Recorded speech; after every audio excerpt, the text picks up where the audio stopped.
ప్రతిసారి ఎవరో ఒకరు విడుదల చేసి ఆచారముగా యేసయ్యని విడిపిస్తాను అని పిలాతు గారు చెప్పారు. కానీ యూదులు ఏమంటారంటే కొంతమంది, మాకు యేసయ్య వద్దు, మాకు దొంగ కావాలి, వ్యభిచారి కావాలి, నరహంతకుడు కావాలి, తాగుబోతుడు కావాలి, తిరుగుబోతుడు కావాలి, వాడిని విడిచిపెట్టండి, మమ్మల్ని ఇంకా చంపడానికి, నాశనం చేయడానికి, దోచుకోవడానికి అని అంటున్నాడు.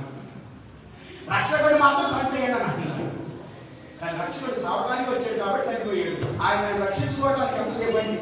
ఎంతో మంది రక్షించినోడు, సమాజంలో నోడు పైకి లేపినోడు, దుష్ట శక్తులన్నిటిని నోటు ముగించినోడు, నాశనం చేసినోడు, రోగులు బాగు చేసినోడు. ఆశ్చర్యం అనిపిస్తుంది నాకు ఒకసారి.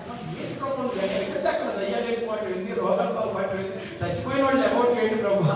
దేవుని స్తోత్రం, హల్లెలూయా.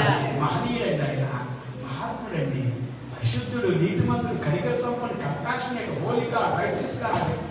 He is merciful God. He is awesome. Hallelujah. He is